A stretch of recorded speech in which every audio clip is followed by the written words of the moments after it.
Hello ఐగేస్ అందరికీ నమస్కారం. నేను మీ వైజాగ్ అరేనే మళ్ళీ మీ ముందుకు వెళ్ళిపోయిన టోన పట్టుకొని అయితే వచ్చేసాను.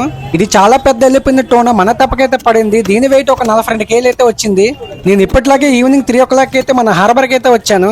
ఇది చాలా ఫ్రెష్ గా ఉన్నది. ఎందుకంటే అందరికీ తెలిసిందే కదా, మార్నింగ్ వేటకి వెళ్ళి ఈవినింగ్ వచ్చే తెప్పలకి మాత్రమే పడతాయి. ఇలా ఫ్రెష్ గా ఉన్న ఐటమ్ మాత్రమే తీస్తూ ఉంటాను. బాలన్ ఐటమ్ అయితే అసలు తీయను. 2 days వెయిట్ చేయండి అని చెప్తాను. నెల్లూరు నుంచి అపర్ణ అండ్ శ్రీకాంత్ గారు ఫ్యామిలీకి అయితే పంపుతున్నాము. వాళ్ళు మన దగ్గర ఆర్డర్ అయితే చేశారు. అలాగే రాజమండ్రి నుంచి మహమ్మద్ షేక్ గారు కూడా పంపుతున్నాము. ఈ 2 ఆర్డర్లు అండి. ఒకరికి 20 కేజీలు వేసాను, ఇంకొకరికి 15 కేజీలు వేసాను. టోటల్ గా 35 కేజీలు అయితే వచ్చింది. ఎందుకంటే చేపని కట్ చేసేటప్పుడు వేస్టేజ్ చాలా ఎక్కువగా పోతుంది. ఈ చేపలో మాత్రం 7 కేజీ మాత్రమే పోయింది. మేము ప్రతిది కూడా లైవ్ లోనే చూపిస్తాం. చేప కట్ చేసినప్పటి నుంచి వేమెంట్ వేసినంత వరకు చూపిస్తాము. అలాగే మన ప్యాకింగ్ కూడా చాలా నీట్ గా అయితే ఉంటది. ఫ్రెండ్స్, ఎవరికైనా కావాలనుకుంటే స్క్రీన్ పైన నెంబర్ కి కాల్ చేయండి. మేము ఎక్స్పోర్ట్ అయితే చేస్తాము. ఈ వీడియో మీకు నచ్చితే మన ఛానల్ ని సబ్స్క్రైబ్ అయితే చేసుకోండి.